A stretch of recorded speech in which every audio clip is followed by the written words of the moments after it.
Welcome, everyone, to Voices of NCAJ, the podcast for the North Carolina Advocates for Justice. I am Amber Nimocks, your host and Director of External Affairs for NCAJ. Before we get started, I would like to thank our Circle of Leadership Gemstone level members for supporting NCAJ's mission and this podcast.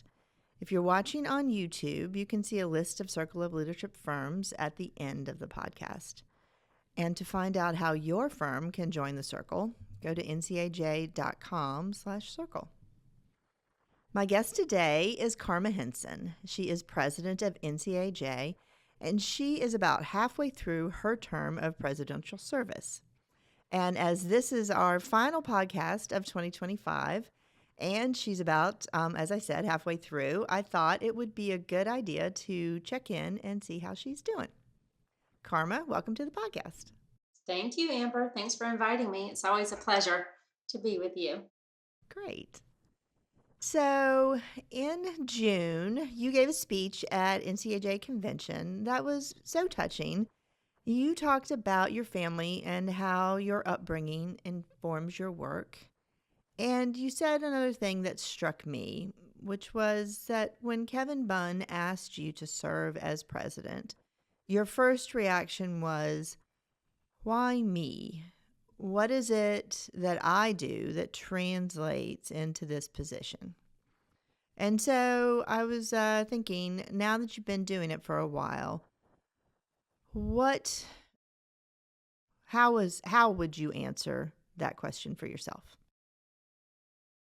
So that's an interesting question. And as I've had, I guess 5 months now to be in this role, it has been interesting to see.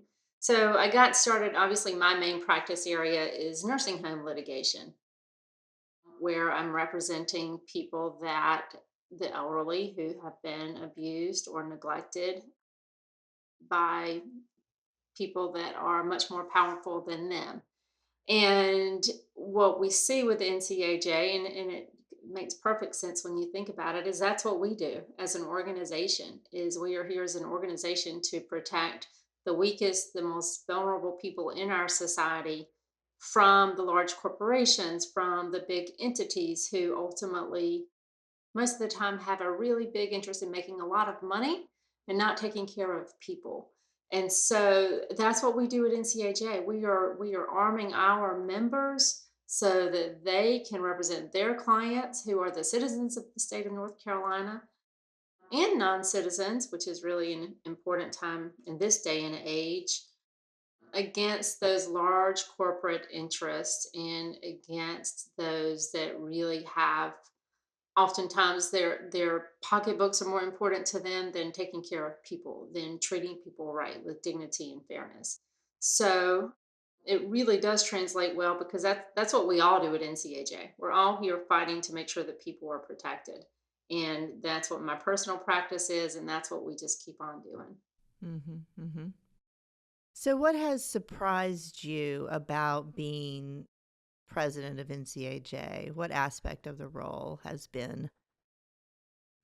anything surprised you, or has it been pretty much what you thought it would be? Well, so, when you go into this position, you think, oh boy, this is going to be a lot. And it is a lot. But it's not really a surprise actually, but it's very nice to see is how well this organization is really, really run, thanks to our professional staff like you and Shannon and Mary Kay and Veronica and all of our professional staff. This thing just really, really runs like a well-oiled machine. So when we've got our professional staff working really hard, supporting the work of our trial lawyers, we are all just rowing the boat in the same direction, which makes a huge difference. I was lucky not to come into an organization with a lot of upheaval and a lot of changes that needed to be made, because things are really going really well. So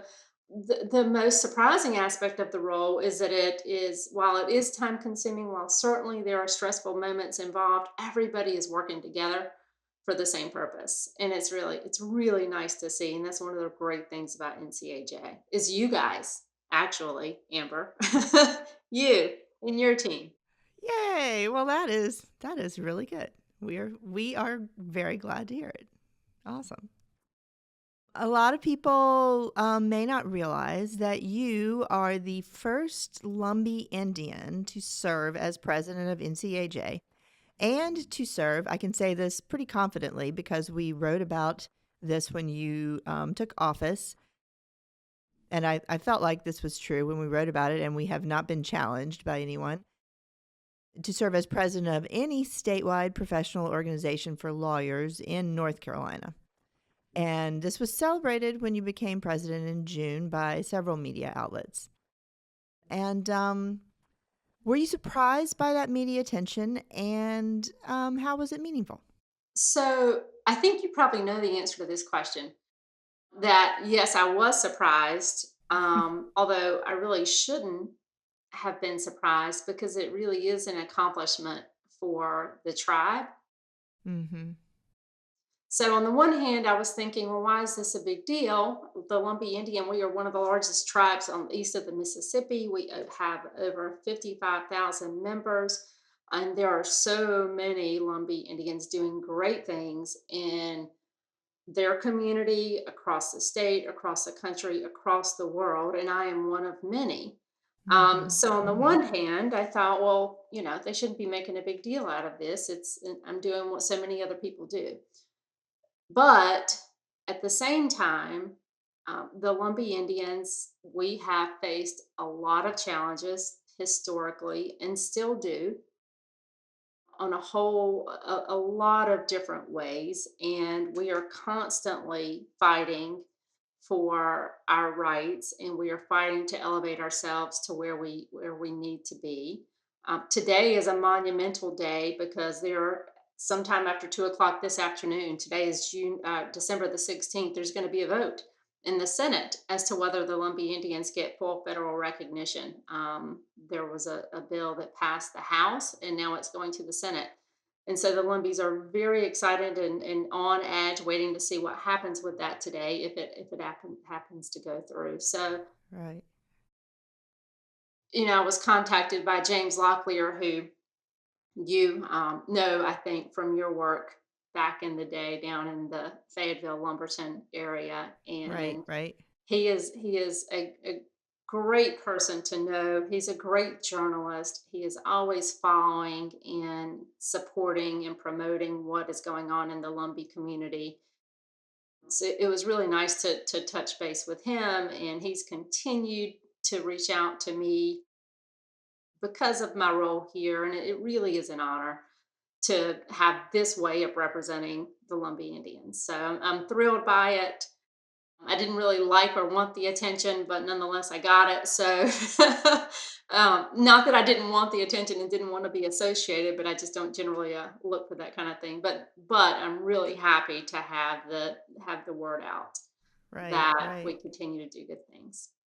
And for those who may not know, the Lumbees are a state recognized tribe, Native American indigenous people, but they have never been recognized by the federal government. So what this is what's weird. They are partial they are recognized by the federal government, but they don't have full recognition. So they don't get all of the same benefits that other tribes with full federal recognition have. It's kind of tricky.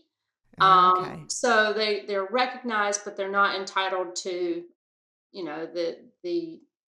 the money to help with education and healthcare and all of those things. And that's what really matters. That's what they really need and what they really want. Mm-hmm. Mm-hmm. And so this vote that you mentioned, that would be that would confer those rights. This would be the decision that would do that. That's what's at stake today in the Senate. That is what supposedly is at stake to give them full federal recognition, so they would have the same rights and benefits as other tribes that have been fully recognized by the federal government, to healthcare, to education, to resources, to infrastructure, all of those things. Because unfortunately, the Robeson County is about 2 hours south of Raleigh, right down Mm-hmm. 95, and they have struggled with just some economic growth issues in that part of the state. And Hmm. Robeson County is where the Lumbee tribe essentially is based out of. And obviously, it certainly is larger than just Robeson County, but that's the primary area. So getting that help to that area will be, hopefully, will be instrumental in making a difference in the lives of so many. And this has been a an issue that has been brought up again and again during, gosh, I lived there in 1993, like 1993 to 1997, 1996. And it was something that they were hoping that they could get done then, and that they had hoped to get done, I guess, for probably, I'm sure, for decades before then, and the decades since. So that was, Yeah. wow. Yeah, Well, it has been something they've been fighting for, like you said, for many decades. So today, a lot of people are on edge, waiting to see. James Locklear, who you and I both knew, was talking about heading up to DC to be there in person for it. I'm not sure if he did. So, all right. Well, I'll have to get on his social media feeds, and I'm sure that he is definitely the reliable source on this one. Cool. absolutely, Cool. yeah. So thanks for asking about that. Yeah. It's been quite a year for for everyone. 2025, I think, will be hopefully a landmark in terms of things that happened. I don't want to live through another year where as many things happen. Personally, myself. And as a consequence, one of the things that happened is that we had a lot of conversation amongst NCAJ members this year about the rule of law in response to actions of the current presidential administration. And so that kind of came to a head at convention, and then it petered out after the summer. So, how do you feel like NCAJ did with like handling that conversation and how it went? So it was. Well, ultimately, I think NCAJ handled the conversation very well. It was a difficult conversation.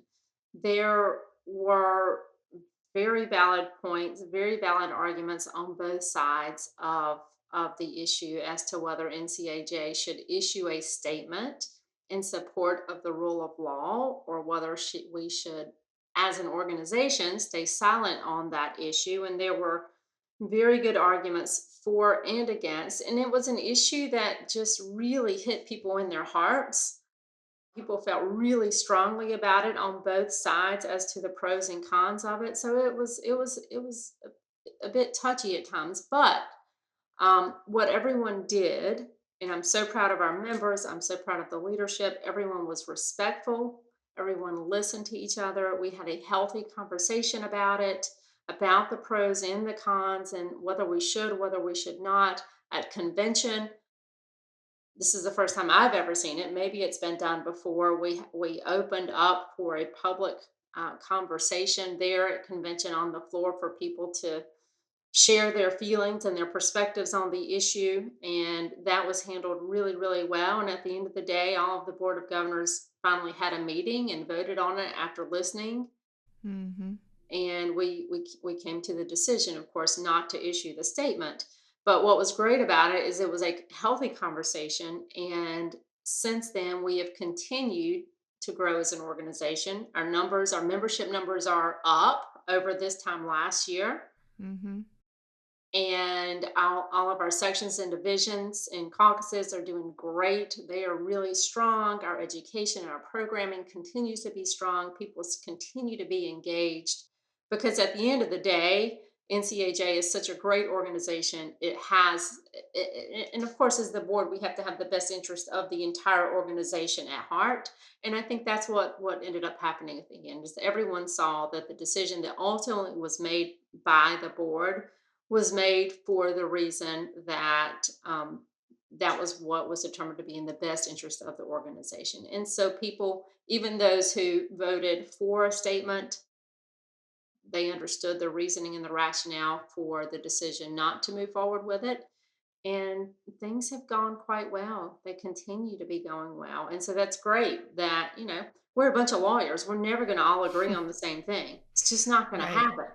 We're going to have disagreements, but we have to be able to have disagreements respectfully and professionally. And then once we make a decision, move forward. So I was really proud of how that was handled. I thought everyone involved did a great job with it. All the members did a great job of voicing their opinions and then being respectful with whatever the final decision was. Yeah. Yeah. It was a really powerful moment there, or at during the forum that we held at convention. I felt that was really, everybody got up and said their piece, and I thought that was a lot of real heart, Hmm. shown there. Hmm. It was nice. Yeah. So, in addition to serving as NCAJ president, you are also currently serving as chair of the American Association of Justices Nursing Home Litigation Group. So, first question, and also, obviously, full time practice of your as a partner in Henson First.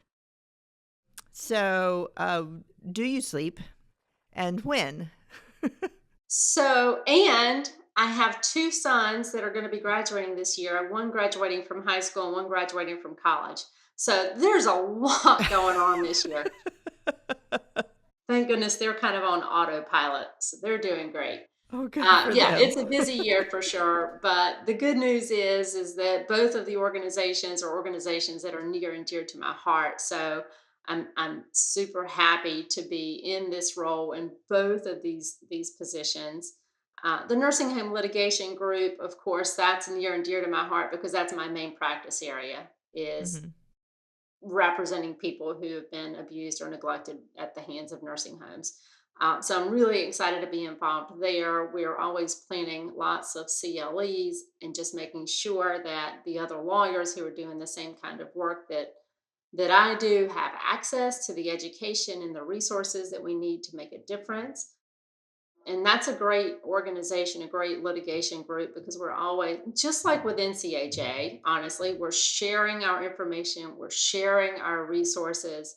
We Hmm. know that rising tide lifts all boats. And so, to the extent that we can support each other and help each other and share information with each other, Hmm. that ultimately is going to work for the common good of protecting, our clients, the nursing home residents, and that's what we do with NCAJ too. So the idea is very similar. I do some different things with the nursing home litigation group than I'm doing here with NCAJ, but ultimately the goal is the same because they're both plaintiff organizations, and Hmm. both of the organizations are here to protect the rights of the people Hmm. Hmm. essentially. So it's busy for sure.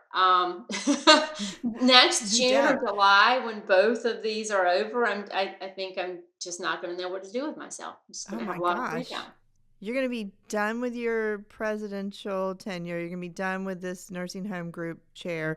You're going to see one son graduate from college, and you're going to move.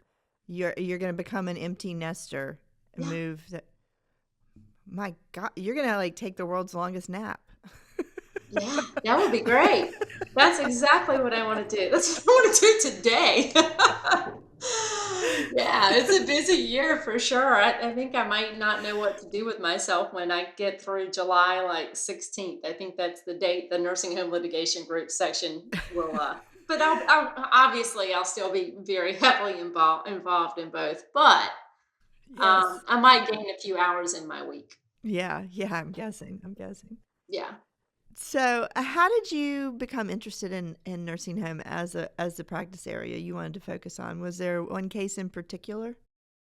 So when I first started practicing law, I've been at the same firm the whole time. I graduated law school in 1999, went to work for Henson first. I was not yet married to David, my husband and also partner at Henson first, but we were engaged, and his dad started the firm Henson first along with Bob First back in the 70s. Actually, Hmm. next year will be our 50-year anniversary for Henson first. Oh, so you can Um, get busy planning that once you get Actually, done with it. we really do need to plan something for that. I need to get on. I need to get on that. That's 2026. That's right around the corner. Anyway, so I started out working, handling auto PI cases. But Bob First of Henson First, who's now deceased, he was kind of my mentor, took me under his wing, and he actually got a nursing home case and pulled me right on along to start working with him Mm-hmm. on that case. And it just wasn't, there was an instant attraction because I have a personal history with it. I have Mm-hmm. my grandfather was in a nursing home for the last 3 or 4 years of his life. And it was while I was finishing up college and going into law school. Mm-hmm. And I just remember how difficult it was because you see him there at the mercy of these Mm-hmm. caregivers in these nursing homes to take care of him, and you just kind of feel like it's not quite right, but you don't know, Mm-hmm. as just a person with no knowledge about this, what to do, how to make it right, whether you just don't know, and you feel so helpless. Mm-hmm. And I just remember that feeling of being helpless. And then all of a sudden, and my clients today, they're all, it's just a common thing. You just think, well, this is just the way it is. Well, it doesn't Mm-hmm. have to be just the way it is. These are our most vulnerable people in society, our children and our elderly. They Mm-hmm. are the most vulnerable people in our society. And our elderly, even more so because they, by the time they get into their advanced years, they're oftentimes being disregarded. People are thinking you've lived your life. It's time for you to just retreat to the shadows and die. And they get mistreated and neglected and abused. And they get mistreated and neglected and abused because the people who own the companies at the top want to make money, and they treat them like widgets. And it's just infuriating. It is just infuriating to see human beings getting mistreated in the horrible way that they do, so that the people who own these large corporations can fly around on their fancy private jets and have their multiple homes, and just, they're just printing money. Although actually it's federal government money, it's our taxpayer dollars that they're sucking out. Whew. And people are just, it's anyway, it's horrible. It is horrible. Nobody deserves to be treated like that. And they sing the sad story and they claim they don't have any money, right? And that's Mm-hmm. just not true. If you know where to look, there's a reason there are so many nursing homes. It's because they're huge money makers, but Right. they are just killing people. And so it's just near and dear to my heart. I've seen it happen in the real world, and now I see it with my clients, and somebody's got to stand up for them and try to make a difference and try to get some accountability and responsibility. So I think I read, oh gosh, I'm not sure if I read this or if I got a question from from a reporter saying that, was it that nursing home practices are growing? Is that true, or are nursing home practices shrinking? Like the practice area. Are there more people coming into the practice area or more people leaving? I can't remember So, which is true. interesting question. I want more to come into the practice area, I'll tell you that, Mm-hmm. because we need more lawyers doing these kinds of cases. They are complicated, they are Mm-hmm. hard, Yeah. and they are time consuming. Mm-hmm. So we need more lawyers doing them. It depends, but it kind of depends on where you are in the country as to whether it's growing or not. Oh, okay. Some states have laws that are a little more advantageous than Mm-hmm. others. Some states have laws that are terrible, Mm-hmm. and so you don't have many lawyers doing nursing home cases in those states. So I think it partially depends on where you are in the country. But no, I mean, our nursing home litigation group is a pretty large section in AAJ, our Mm-hmm. AAJ Nursing Home Litigation Group. We've got, I think we're at about 400 members, which is a pretty healthy number for an AAJ litigation group. And certainly there's more lawyers out there doing this stuff than just those that are in the group. Mm-hmm. Mm-hmm. So, So what is the greatest challenge facing the practice area in our state, would you say? well, I think in our state, well, you've got caps. You've got medical Mhm. malpractice. You've got caps on medical malpractice cases, and nursing home cases are considered medical malpractice. Ah, okay. And so you've got the caps on non-economic damages, and so that scares some people away. You've of course got the 9J requirements, and these cases are just really expensive to pursue Hmm. and time consuming to pursue. And so I think that may be one of the reason why there's not a lot more lawyers doing it in North Carolina, because one, you've got the potential for being limited in the amount that you can recover to hold, these facilities responsible for what happens to your loved one, while you've also got the difficulties with pursuing. But on the same hand, by the same token, in many of these cases, you can get past the caps because you can prove that the negligence was so egregious that you can pass that you can get past the caps pursuant to the language in the statute. So, but I think in general, one of the things that the practice area across the country is dealing with is, of course, you've always got the fear of federal tort reform. That's true for all of our practice areas, right? In civil litigation.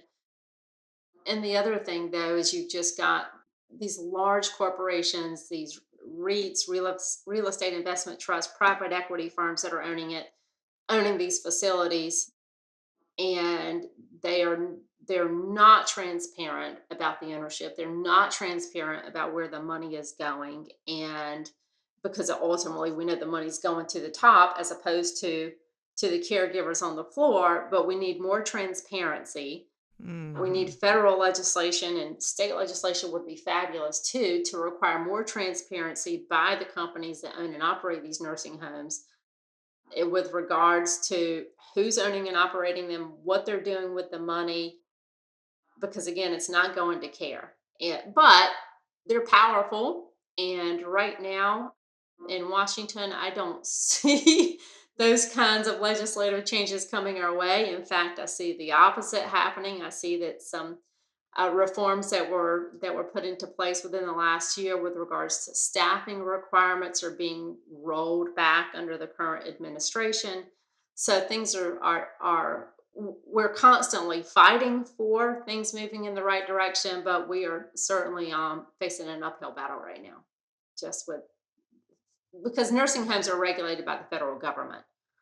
Skilled nursing facilities are. There's federal regulations All that right. apply. Well, we'll put all of those things on the list of things we can look forward to changing in after we get 2025 behind There you us. go. Exactly. Okay. So, I think that I'm not alone here in saying that we are all looking forward to putting 2025 in the rearview mirror. What are you looking forward to as we start here in about 2.5 weeks, 2026? So I join with you in that. Looking forward to putting 2025 behind us. There certainly has been struggles and challenges.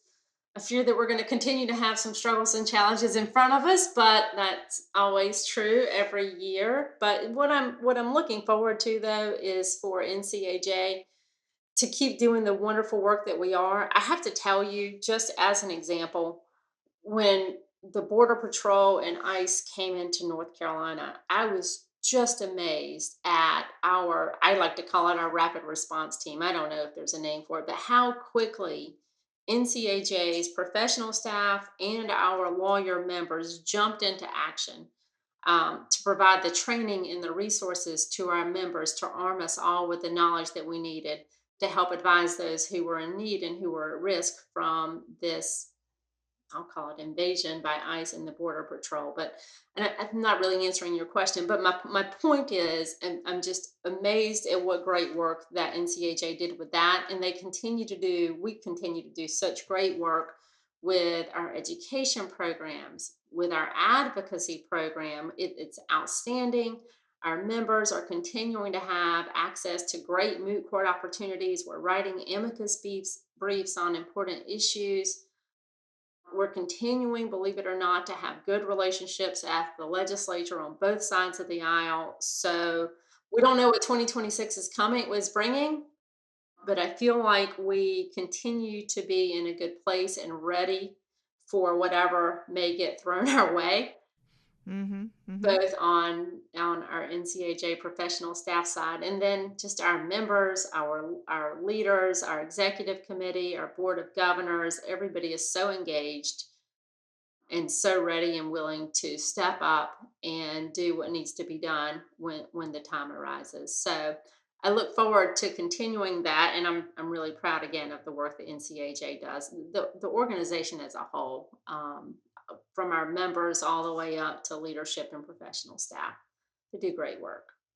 Yeah. Yeah. I was really happy that we were able to provide that response to ICE and the Border Patrol, because there was a real expressed need, and I was like, wow, that's something NCAJ can step into right there. And there will be, earlier in the year, when the federal cuts came down as a part of DOJ, and they were sending out all these crazy directives, and we were NCAJ. That was another place where NCAJ was able to help, guys. It seems like a decade ago, doesn't it? Like when we were talking Hmm. about Doge. Yeah. Um, but that was also someplace where NCAJ was able to muster some expertise and like give our members some answers to questions that we didn't even know we would need to have the answers to. So that's what's so incredible about this organization, is that the body of knowledge that is contained among the members, that they are willing to share and help with. Hmm. It's just amazing. Yeah. Absolutely. So you are a few short. They probably won't be short. You are about 6 long months from passing the baton on to President-elect Jason Orndoff. Do you have any words of wisdom so far for him, that you are preparing for your speech when you send it his way? Good question. I hadn't thought about that. So I guess what I would say is you're never alone. You are never alone, Jason. I promise you, you've got so much support so from everybody involved, which kind of harkens back to what I was just talking about. So that's the good news. Don't be afraid to ask for help. Don't be afraid to just reach out. I mean, everybody from any of our past presidents, you've got a question, you pick up the phone, they're happy. Everybody's happy to help. Everybody's happy to listen and give advice, give insight. And that's what makes us a great organization is, 10 heads are always better than one, and people work together to try to figure out the right way to handle things and the right things to do. And we work together to make sure that our members are happy and they're getting the resources and the support that they need. That's why we're growing. That's why we're strong. That's why our numbers are higher than they were this time last year. So yeah, I mean, I think the answer is just you're never alone when you're a part of this organization, and that's why the organization is so strong. And in fact, in one of the board of governors meetings that I had, maybe our first board of governors meeting after convention, that was one of the questions that I sent out to our board of governors was, Right. what is it that you love about NCAJ, or what is the thing that you benefit the most from as far as being a member of NCAJ? And everybody responded, every single person responded to that question independently. And the most important thing that they love about NCAJ is just the camaraderie and the fact that everybody is always there to help support each other. And it just creates such a nice environment in a community. So, and that is true from the members all the way through the organization. So Jason will be great. He's got great people on his team, and I'm looking forward to seeing him move into that position. Awesome. Awesome. But not yet. No, not yet. We got 6 months. That's Yeah, right. 6 months. Well, Karma, thank you so much for being on the podcast today. I Thank really you, enjoyed Amber. it. I appreciate it. Yeah. And I hope you and David and your family and everyone at Henson First has a very happy holiday. Thank you. I hope that you do as well. All Enjoy. right. Take some time off. I am going to. Good. All right. Before we go, I would like to thank today's episode sponsor, Advocate Capital. Advocate is passionate about helping plaintiffs' attorneys get better results for clients, mainly through their AdvoTrack case expense funding service. It allows firms to track case expenses and recover borrowing costs, which makes the net cost of borrowing zero on cases they win. Learn more at advocatecapital.com. Thanks everyone for listening, and if you're watching on YouTube, don't forget to subscribe to this channel.